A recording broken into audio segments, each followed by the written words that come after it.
The term culture originates from the Latin word cultivate.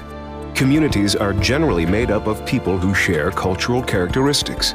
These cultural characteristics are defined by various influences, including geographical, spiritual, and agricultural considerations. Certain cultures impose distinct limitations or boundaries that make them unique. The purpose of this program is to introduce you to the most interesting and unique cultures from around the world.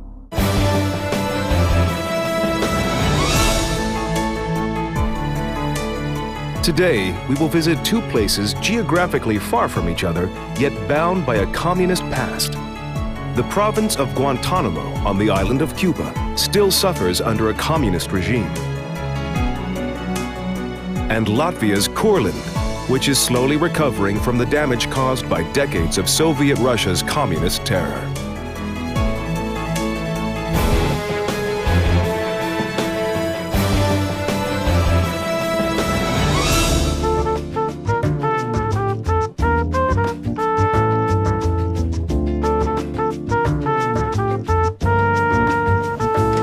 Guantanamo. Upon hearing this name, most people think of the United States Naval Base in Cuba. Few are aware that Guantanamo is a province of Cuba. It lies on the eastern side of Cuba and has a surface area of 6,000 square meters. It has a population of 500,000.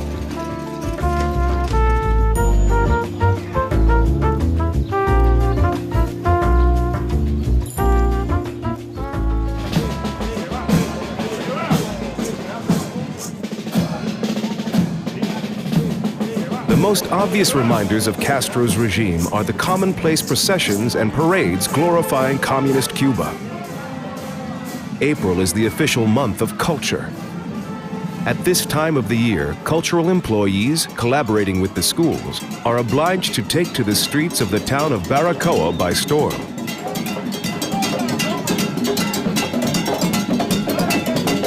They carry banners unchanged for the last 50 years that read, "Socialism or death. Long live the revolution."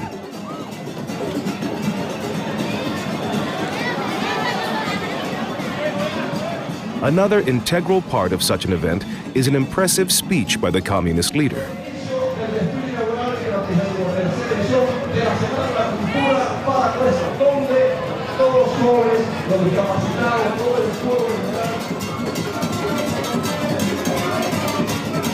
Cubans are characteristically joyous and thoroughly enjoy the procession.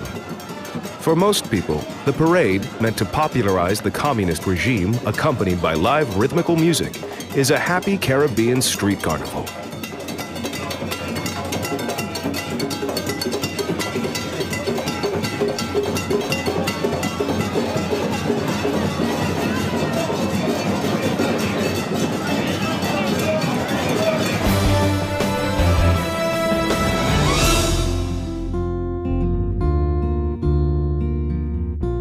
The walls and cannons are a reminder of a wild past.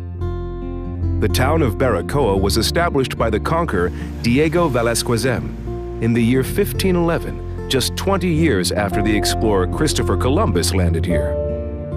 A statue of Velázquez adorns the seafront in his memory. Nearby is a stone monument that commemorates the first native settlers, the Taino people.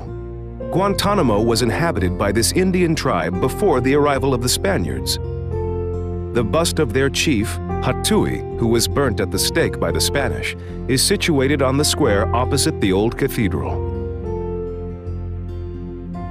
Indians no longer live in Cuba.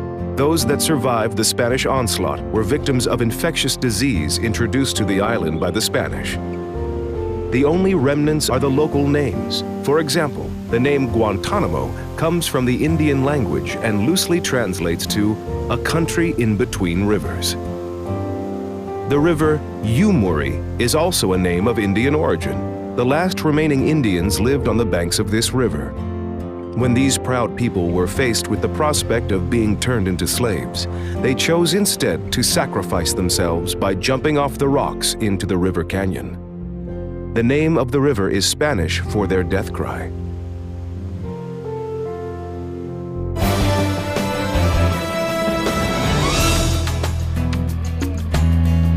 Cuba is an island in the Caribbean Sea. The river Yumuri also flows into the Caribbean, which is the most important source of sustenance for the people of Cuba. They set sail for the open ocean aboard decrepit vessels, reminiscent of Hemingway's famous character in The Old Man and the Sea.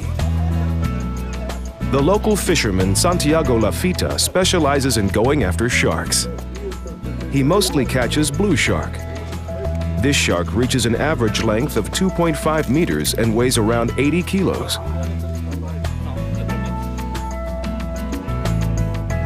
Santiago was lucky today. The catch is larger than usual, so the entire village gathers to have a look. Many other types of fish also thrive in Cuban waters. Marlin, barracuda, tuna, mahi-mahi. Mahi-mahi, also known as common dolphin fish, is specifically considered a delicacy among gourmets. Mahi-mahi feeds on herring and flying fish. Because it is one of the fastest swimming fish, catching it is no easy feat.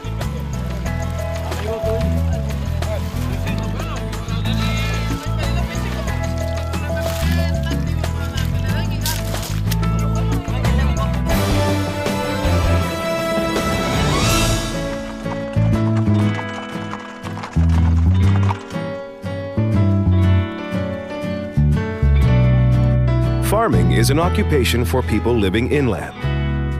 Agricultural production here resembles the Middle Ages. It is done without the benefit of modern conveniences due to communism. The result is inefficiency and poverty. The farmers will likely cultivate vegetables, peppers, pumpkin, tomatoes, and sweet potatoes.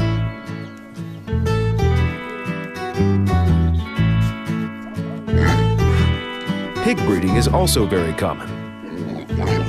The pigs are usually fed a kind of palm fruit known as palmichi.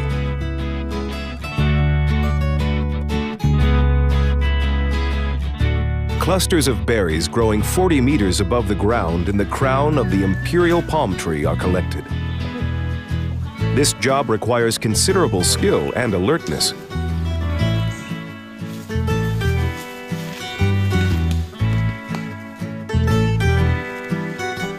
The entire cluster weighs up to 30 kilos. Getting it to the ground is a bit tricky and risky, but for the locals, it is a piece of cake.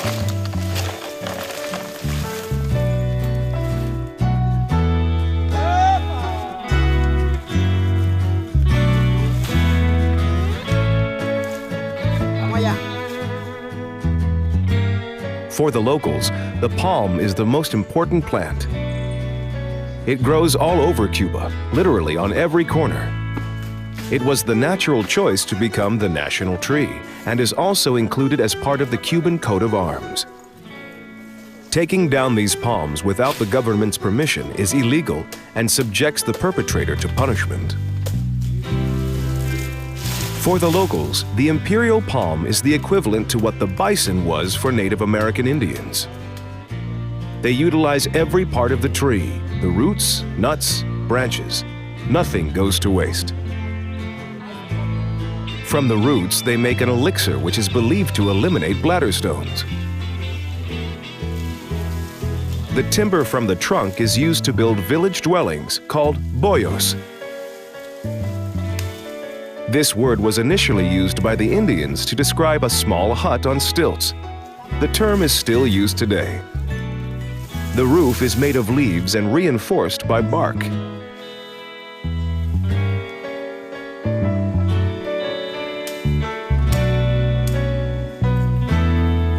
The boyos are not meant to be lived in.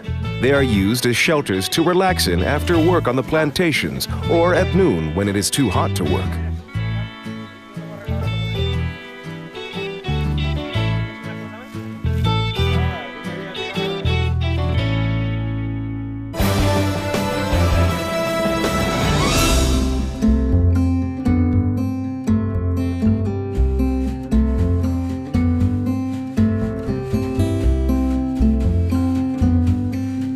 The best-known Cuban tobacco plantation goes under the name of its owner, Alejandro Robiana.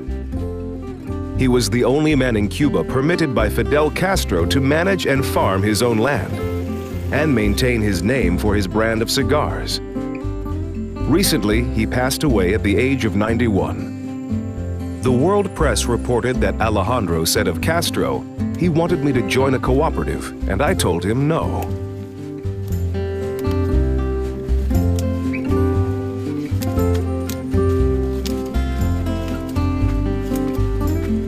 On average, it takes 1 year from the time a tobacco leaf is picked to the moment it reaches the counter of a shop. The leaves are left to dry for 40 days at a constant temperature of 38 degrees Celsius. They are then separated into different qualities according to texture and color. The Cuban premium cigars are unique because they are always made from whole leaves. The individual layers, the filling, the tying and covering leaf, never come from the same harvest.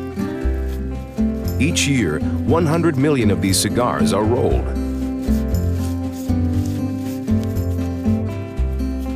The rolling process is a science. It is important to first select the right leaf, even it out, roll it out, and then press. It is no wonder that the tools used to make cigars are passed on within a family from generation to generation.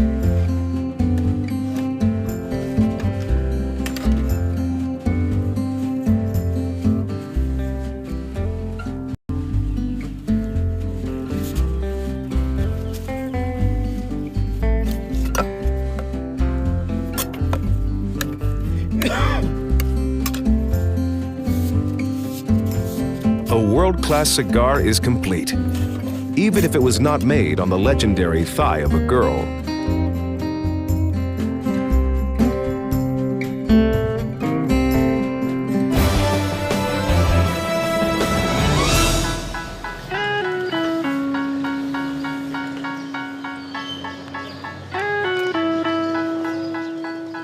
The town of Guantanamo lies about 30 kilometers from the American naval base. The U.S. military base is in no man's land, cut off from the rest of the world by barbed wire. Almost 100,000 people live in the town, and despite the prevailing peaceful and amicable atmosphere, the town's dilapidated state bears witness to the state of the domestic economy. Prior to its revolution, Cuba had the 20th most developed economy in the world, but 50 years of socialist management has ruined it.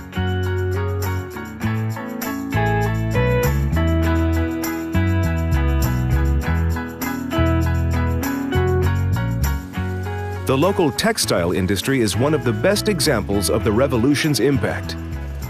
Prior to the revolution, dresses, skirts, and women's coats were made here. Today, the 50-year-old sewing machines only produce terry cloth made from fabric imported from China. Today, the workshop makes rag dolls that are shipped to tourist boutiques. Tourists are tricked into thinking that the dolls are a valuable souvenir and a product of the people's creativity, which they must buy.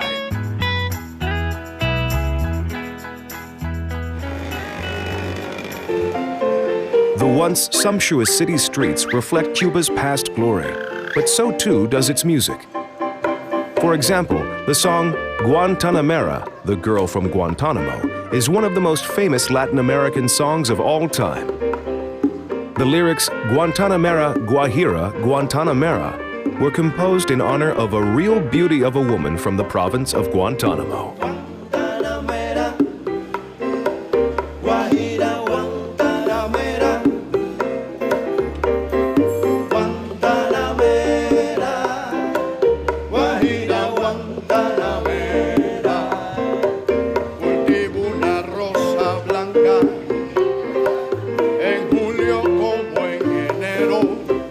Over the years, the song became so popular that hundreds of cover versions came to exist. The original text and music were written and composed in the 1940s by Cuban Josito Fernandez. Pete Seeger, an American folk singer, consequently replaced Josito's text with verses from the famous Cuban poet José Martillo.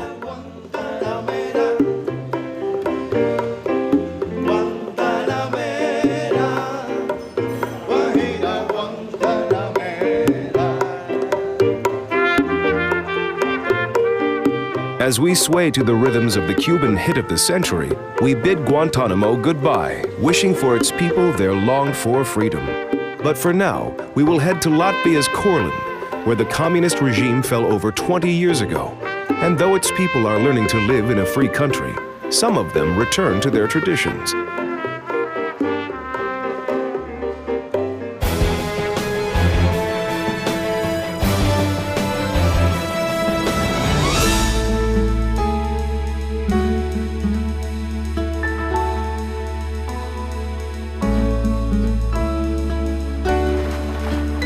Welcome to Courland. To the north, Courland's boundary is the Gulf of Riga. On the west, it is bordered by the Baltic Sea. It lies in the western part of one of the Baltic states, Latvia. The strange name comes from the pagan tribe called Curonians. This once feared tribe did not survive the bloody turmoil of history. A similar fate almost affected the Latvians who were, for decades, forced to suffer under Soviet rule. The Soviet regime took away their national sovereignty and suppressed the local traditions and faith.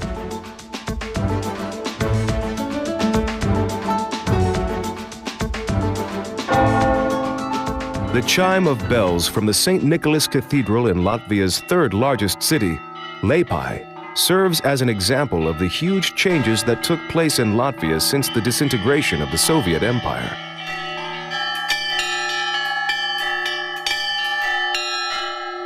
All of the 13 bells are brand new. Some of them were a gift to the cathedral, others come from ships, and one was retrieved by divers from the bottom of the sea. The cathedral served as the headquarters of a Russian naval base at the time Latvia was a satellite of the Soviet Union. Unauthorized personnel could not venture into Karosta, a neighborhood in the north of Liepaja, as well as the rest of the city of Liepaja. An extra floor was built in the cathedral to stage boxing exhibitions. An officers' club was below.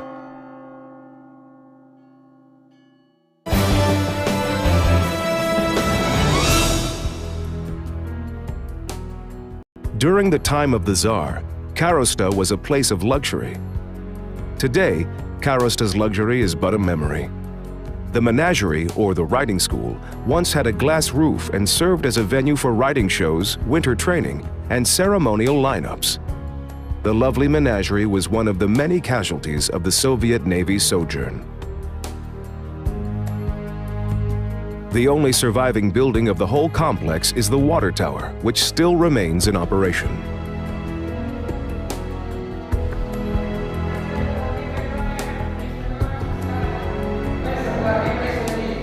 This rather obscure museum was built inside a former prison that was used by the KGB to incarcerate political prisoners.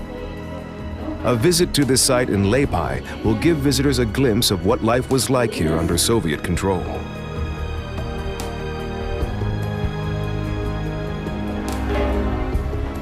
The tourists may purchase a 2-hour or 24-hour stay in the prison in order to experience what life was like for people accused of being enemies of the dictatorial regime.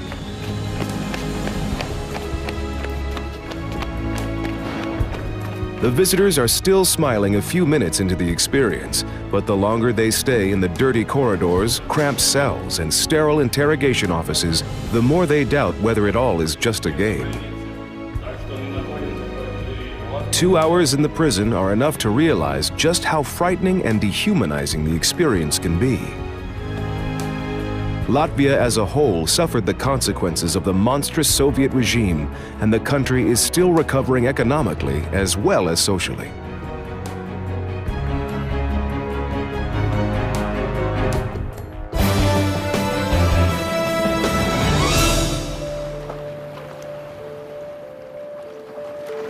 The Livs are one of the nations that nearly paid the price of their own existence to the dictatorship.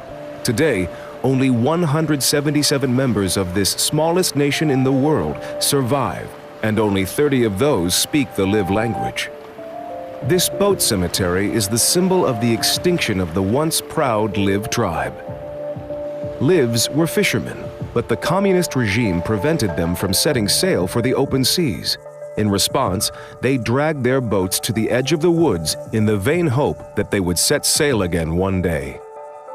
50 years of lying in wait for freedom has claimed its price. Only wrecks are left.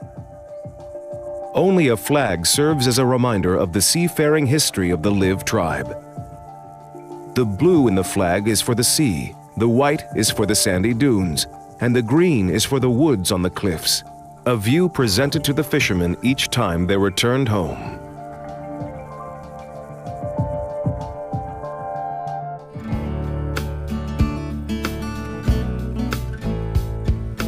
Today, even the purebred young Latvians show an interest in Liv history and language. Beatrix has Liv blood in her, passed on from her grandmother. She made the traditional Liv dress for herself and studies the Liv language, which is closest to the language of Finland. The Livs and the Latvians have one tradition in common: the preparation of wreaths for the celebrations of the summer solstice. The two nations have little else in common, even though years of cohabitation have made their traits and characteristics rather similar.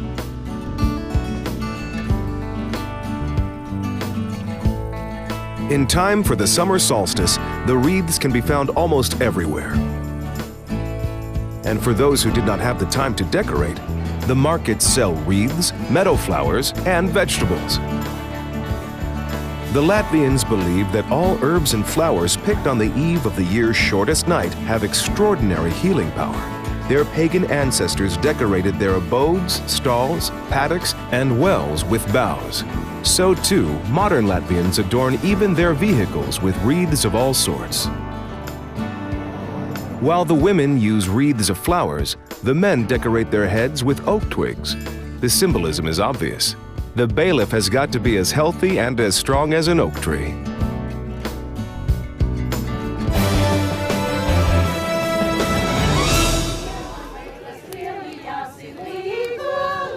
The evening is approaching and everyone is getting ready for the celebration. The giant constructions, known as the fire stairs, are made of wood and straw and took days to erect. When the sun sets at about 10 p.m., thousands of fires are lit. These are not ordinary bonfires. The original fire stairs seen here are the work of American students from the University of Buffalo. They have spent the whole week building it from straw and timber, and now they alone must ignite it. Folk songs sung by Latvian ladies clad in folk costumes are always included in these types of celebrations. The younger generation of Latvians do not care so much for tradition, and so they play a disco version of the national songs. Everyone is awaiting the hour of 3 a.m. At this precise time, scores of brave participants take off their clothes in preparation for the start of the naked race. It is a 150-meter sprint across the bridge that spans the river Venta. Once upon a time, it was a traditional ritual for farmers to run naked around their land, while the women bathed naked in morning dew. Today, the whole thing is more a matter of entertainment. Let us bid farewell to Courland and hope that the Livs and the Latvians are able to completely shed their communist heritage.